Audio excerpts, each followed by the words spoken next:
Good morning student. आज के lecture में हम डिस्कस करेंगे हाइजेनबर्ग अनसर्टेनिटी प्रिंसिपल।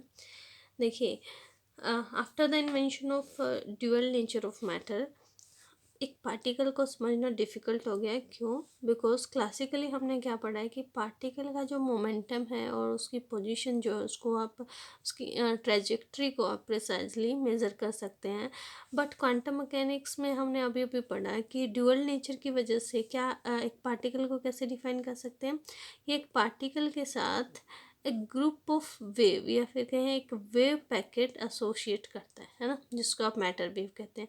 अब इसकी जो डायमेंशन है वो प्रिसाइज नहीं है, इसकी पोजीशन प्रिसाइज नहीं है, इसमें कुछ ना कुछ अनसर्टेनिटी है ना। तो इसको आप कैसे डिफाइन कर सकते हैं? इसको डिफाइन करने में हेल्प करता है हमारा हाइजेनबर्ग अनसर्टेनिटी प्रिंसिपल।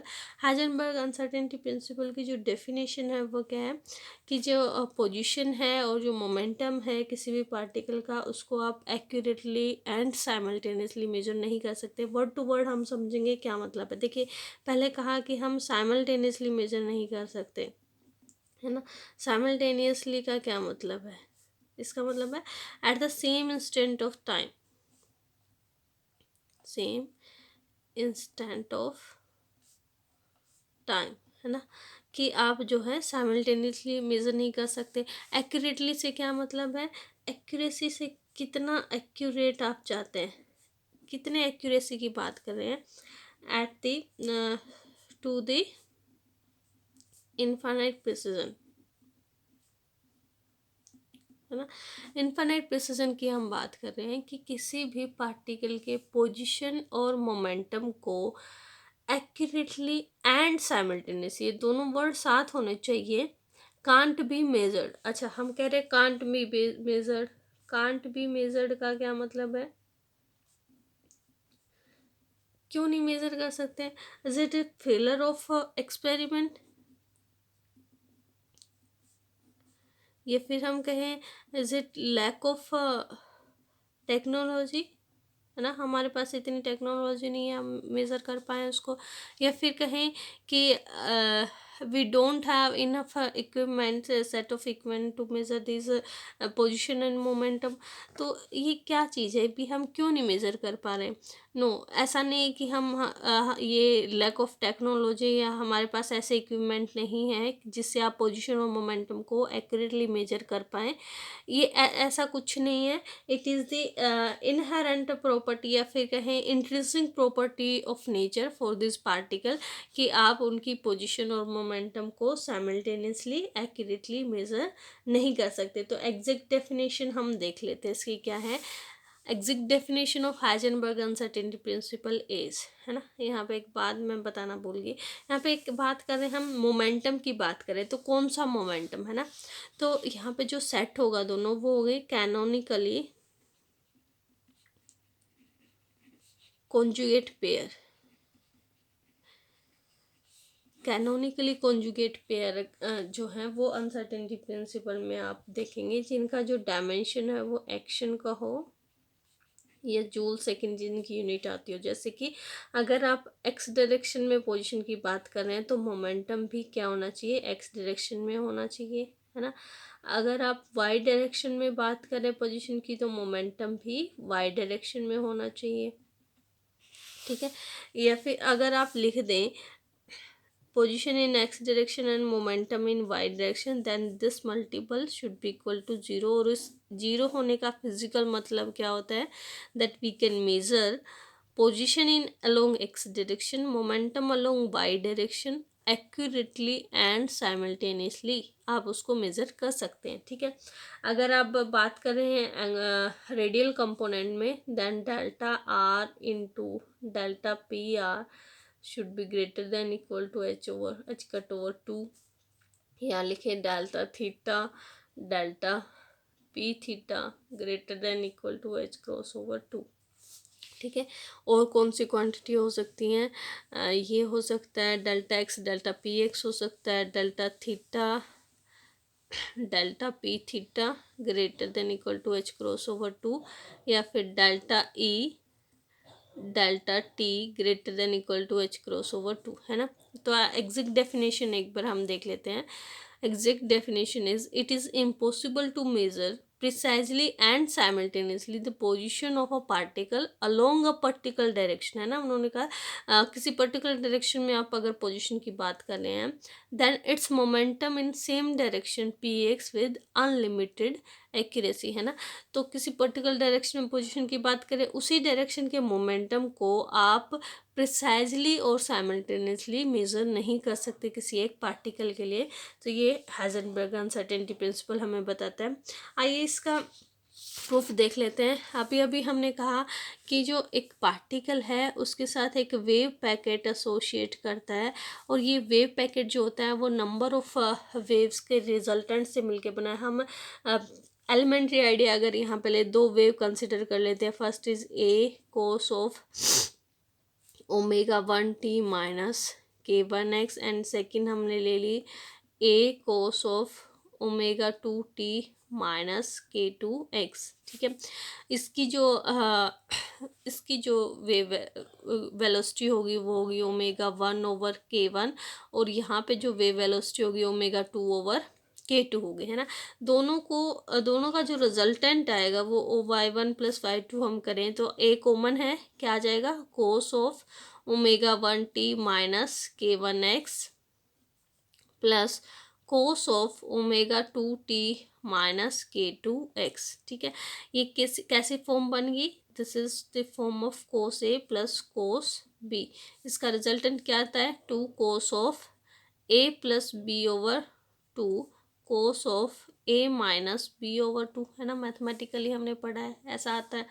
तो अब यहाँ पे इसको ऐड कर दीजिए। इसको हम लिख सकते हैं equal to y1 + y2 equal to a cos of, add करेंगे omega 1 + omega 2/2 into t minus k1 + k2/2 into x, into में क्या आ जाएगा, cos of omega 1 minus omega 2/2 into t minus k1 minus k2/2 into x. यहाँ पे एक substitution हम कर देते हैं। Let us consider omega 1 + omega 2/2 is equal to omega k1 + k2/2 is equal to k, omega 1 minus omega 2 equal to delta omega, and k1 minus k2 equal to delta k। ये substitute अगर हम करें then resultant y1 + y2 equal to क्या, इसको मैं y से replace कर लेती हूँ, इक्वल टू क्या आ जाएगा, a cos of this term become omega t minus kx। ये टर्म रिड्यूस हो जाएगी, cos of delta omega by 2t minus delta k/2x, ठीक है। अब अगर आप इसको ग्राफिकली रिप्रेजेंट करें तो ये इस तरह की फॉर्म बनती है, जैसे कि मैंने यहाँ पे दोनों का जो रिजल्टेंट आता है वो वेव पैकेट की फॉर्म में आता है। तो अगर आप इसको ग्राफिकली रिप्रेजेंट करेंगे तो दो तरह की यहाँ पे वेव आपको दिखेंगी।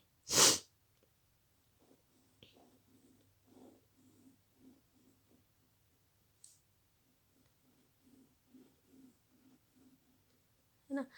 जो एनवलप है उसको आप इस इक्वेशन से रिप्रेजेंट कर सकते हैं। दिस इज वेलोसिटी क्या होगी इसकी, group velocity is delta omega by delta के, और जो अंदर वेव जो है वेव वेलोसिटी होगी इसकी ओमेगा बाय के, है ना। तो यहाँ पे देखिए नोड जो बन रहा है वो एनवलप की वजह से बन रहा है। एनवलप की वजह से बन रहा है तो एनवलप को कौन सी इक्वेशन रिप्रेजेंट कर रही है, ये कर रही है ना। तो हम कह सकते हैं cos of omega delta omega over 2t minus delta k/2x is equal to 0 at node, है ना। नोड पे 0 है, और इसका 0 होने का क्या मतलब है, delta omega over 2t minus delta k/2x, यानी cos of angle equal to 0। तो एंगल को हम क्या लिख सकते हैं, 2n + 1 π/2 लिख सकते हैं, है ना। तो यहाँ से इसको रीअरेंज कर लीजिए, delta omega t minus delta kx equal to 2n + 1 इंटू पाई आ जाएगा, ठीक है। ये इक्वेशन हमारे पास आ गई। अगर आप यहाँ पे कोई दो कंजुगेटिव पोजीशन ले ले, let this is x nth position, this is X N plus 1th position. तो इन दोनों के लिए अगर इस इक्वेशन को लिखे, for x nth plus 1 position omega t minus delta के x N plus 1th equal to क्या आ जाएगा, देखिए एन को आपने रिप्लेस करना एन प्लस 1 से, तो 2n+1 + 1 पाई लिख सकते हैं। Delta omega t minus delta के x N plus 1th equal to 2n+3 pi, है ना। एक्स एन के लिए लिखें delta omega t minus delta के x N equal to 2n+1 pi. दोनों को सब्ट्रैक्ट कर दें, दिस इक्वेशन बिकम डेल्टा के,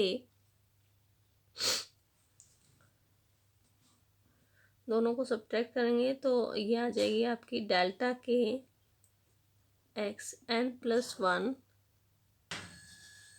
minus X N equal to 2 pi, और वी कैन से डेल्टा के into delta X equal to 2 pi. हमें relation पता है that P is equal to H cross K, that delta P equal to H cross delta K। यहाँ से delta K की value put कर दें, delta P over H cross into delta K X equal to 2 pi, और we can say delta X into delta P equal to 2 पाई।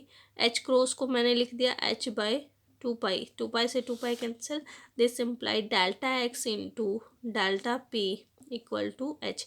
ये आगे elementary form of Heisenberg uncertainty principle. H इसलिए आया क्योंकि हमने सिर्फ यहाँ पे एच आया है, दो वेव को आपने कंसिडर किया है। अगर आप नंबर ग्रुप ऑफ वेव को आप अगर कंसिडर करके चले तो आप जो इसका एग्जैक्ट रिजल्ट है which is delta X delta P greater than equal to H cut over 2, वहाँ तक भी अप्रोच कर सकते हैं। नेक्स्ट लेक्चर में हम पढ़ेंगे इसकी application of Heisenberg uncertainty principal.